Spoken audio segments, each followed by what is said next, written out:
Video disclaimer: This video is only for entertainment purpose, so please don't take seriously. Hello guys, मेरा नाम है मानव और आपका स्वागत है आपके अपने चैनल आरसी मैसअप में। गाइज, आज के इस वीडियो में हम देखने वाले हैं एक कमाल के मैसअप रिएक्शन को। अगर आपको ये मैसअप रिएक्शन की वीडियो पसंद आएगी तो वीडियो को लाइक और शेयर जरूर कर दीजिएगा और चैनल पे नए हैं तो चैनल को सब्सक्राइब जरूर कर लीजिएगा। Thank you. तो गाइज, आगे की बात हम वीडियो खत्म होने के बाद करते हैं, तो चलिए इस कमाल के मैसअप रिएक्शन की वीडियो की शुरुआत करते हैं। Hope you will enjoy. जिस मुल्क के अंदर लोड शेडिंग शुरू हो जाती है, ये मुझसे लिखवा ले, क्योंकि हमने बचपन इस लोड शेडिंग में गुजारा। अपना जवानी तो खैर अभी भी है, मतलब अपना कॉलेज लेवल, अपनी यूनी, अपनी जो प्रैक्टिकल लाइफ, और अभी स्टिल अभी तक जलील हो रहे हैं लोड शेडिंग में। जिस मुल्क के अंदर लोड शेडिंग स्टार्ट हो जाती है, जो मुल्क अपनी बिजली नहीं बना सकता, जो मुल्क आवाम को बिजली नहीं पहुंचा सकता, वो मुल्क कभी ग्रो ही नहीं कर सकता। बांग्लादेश की इंडस्ट्री कभी चल ही नहीं सकती। बांग्लादेश में आप मुझसे लिखवा ले, अगर यही हालात रहा तो कहते हैं ना, धागा बनाने वाली फैक्ट्री तक बांग्लादेश में नहीं लगी, क्योंकि इंडस्ट्रियलिस्ट को चाहिए चीप बिजली और एवरी टाइम वाली बिजली। ये नहीं कि 2 घंटे आई है, 3 घंटे नहीं। और बांग्लादेशियों के हाथ में हैंड फैन दे के मुझे अपना और सारी की सारी इंडस्ट्री जो है वो इंडिया शिफ्ट हो रही है। और यूएई की बिजली घर की देखभाल अब भारत करेगा। मोहतरमा ने भी, वजीर आजम साहिबा ने, हसीना वाजिद ने यही देने की कोशिश की, यही बार्गेन की कि मैं तुम्हें डेवलपमेंट डिलीवर करती हूँ।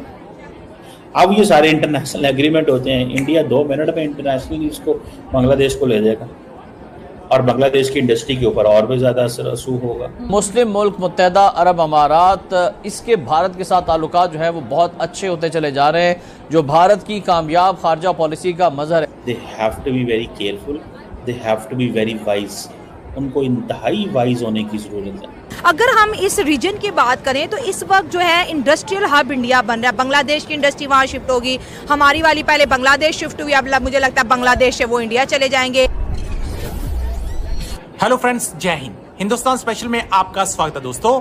राजधानी ढाका को इस वक्त लोड शेडिंग का सामना करना पड़ रहा है।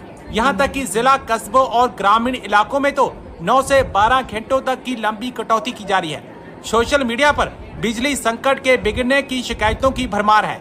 Power grid company of Bangladesh के अनुसार कल दोपहर के समय स्थिति गंभीर हो गई, जब मांग 14,578 मेगावाट थी, जबकि उत्पादन केवल 12,861 मेगावाट था, जिसके परिणाम स्वरूप 1,707 मेगावाट की भारी कमी आई। पिछले सप्ताह में बांग्लादेश में लोड शेडिंग प्रतिदिन 1500 से 2000 मेगावाट के बीच रही। मांग और पूर्ति के बीच लगातार बना अंतर देश के बिजली क्षेत्र के सामने मौजूदा चुनौतियों को उजागर कर रहा है।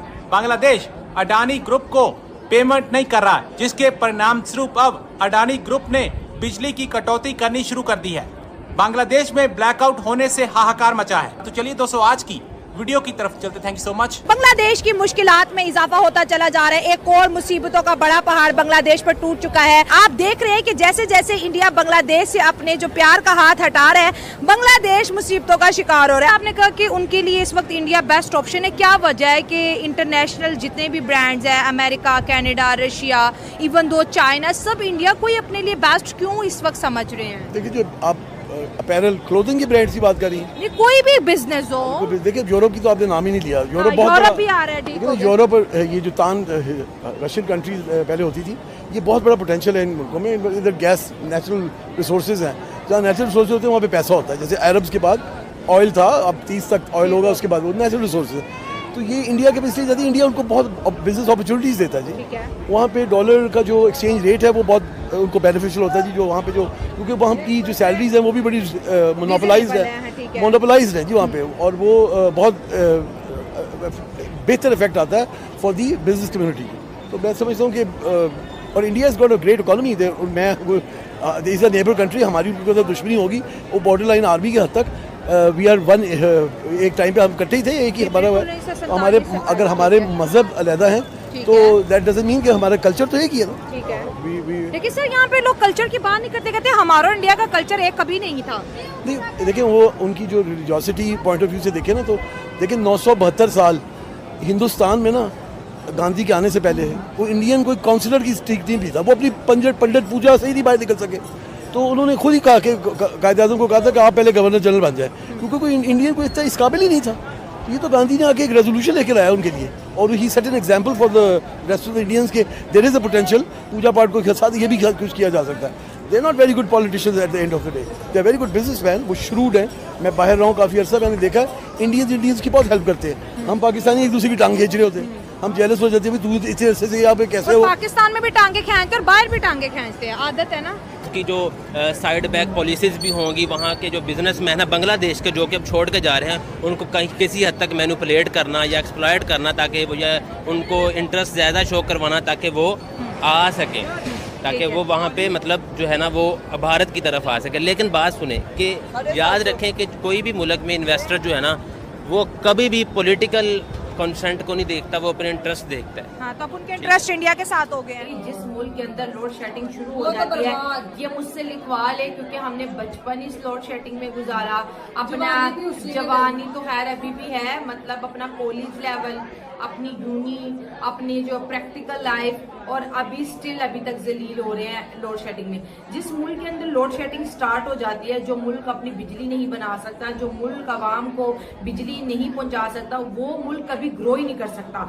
बांग्लादेश की इंडस्ट्री कभी चल ही नहीं सकती। बांग्लादेश में आप मुझसे लिखवा ले, अगर यही हालात रहा तो कहते हैं ना धागा बनाने वाली फैक्ट्री तक बांग्लादेश में लगी, क्योंकि इंडस्ट्रियलिस्ट को चाहिए चीप बिजली और एवरी टाइम वाली बिजली। ये नहीं कि 2 घंटे आई है 3 घंटे नहीं। और बांग्लादेशियों के हाथ में हैंड फैन देख के मुझे अपना पाकिस्तान याद आ गया, क्योंकि हमारे यहाँ स्टिल यही मसला है, क्योंकि हम 300-400 यूनिट का 25-25 हज़ार बिल पे कर रहे हैं, और इनकम सोर्स यहाँ पर नहीं है। या तो बिजली का बिल बढ़े, इनकम भी बढ़े, तो बंदा कहता है यार इनकम भी तो बढ़ी है। नहीं, इनकम यहाँ 25,000 सैलरी है तो 35,000 आप बेशक सुसाइड कर लो, बिल जमा करवा दो, दैट्स इट।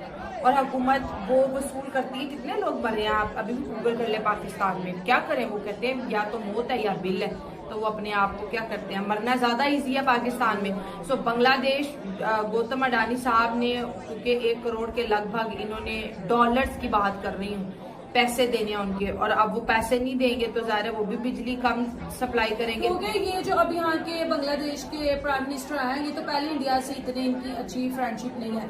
अगर शेख हसीना की बात कर ले, उनकी वजह से मतलब शेख हसीना की बात कर ले, उनकी मतलब कि जब भी बांग्लादेश में किसी भी तरह का क्राइसिस आता था तो शेख हसीना कहाँ जाती थी? इंडिया जाती थी। और जब वो इंडिया जाती थी तो इंडिया उनकी कोई ना कोई हेल्प कर, पैसे दे देते थे या कुछ भी उनको कर देते थे, और उन्हीं की वजह से बांग्लादेश में ये बिजली आई थी, क्या फैक्ट्रीज लगी, हर चीज वहाँ पे लगी। और पाकिस्तानी उनकी एग्जाम्पल दिया करते थे कि बांग्लादेश देखो कितना आगे चला गया। और मुझे लगता है अब बांग्लादेश दोबारा उसी सिचुएशन पे आ रहा है जहाँ वो पहले खड़ा था, क्योंकि बांग्लादेश के अंदर भी चाइना बहुत ज्यादा इन्वॉल्व हो चुका है। और मुझे ये लग रहा है कि अब बांग्लादेशियों को आइडिया हो रहा है कि उन्होंने शेख हसीना को यहाँ से भगा के कितनी बड़ी गलती कर दिया। वो तो चले गई है, लेकिन अब जो बांग्लादेशियों के साथ हो रहा है, अब बैठ के रोते रहे। भाई सीट पे कौन बैठा है इससे फर्क नहीं पड़ता, जो सीट पे बैठने वाला है उसकी पॉलिसीज अवाम के हक में कितनी है इससे फर्क पड़ता है। शक्लें तो बदलती रहती है, मुल्क की पॉलिसी नहीं बदलनी चाहिए। और अब देखें भारत को ये जो एंटी इंडिया नारा लगाया था उसकी वजह से इनको ज्यादा पनिशमेंट मिल रही है, कि एक मुल्क जिसको खिलाने वाला, पिलाने वाला, बड़ा करने वाला, सपोर्ट करने वाला, इवन इनके मरने वालों को भी जगह देने वाला भारत था।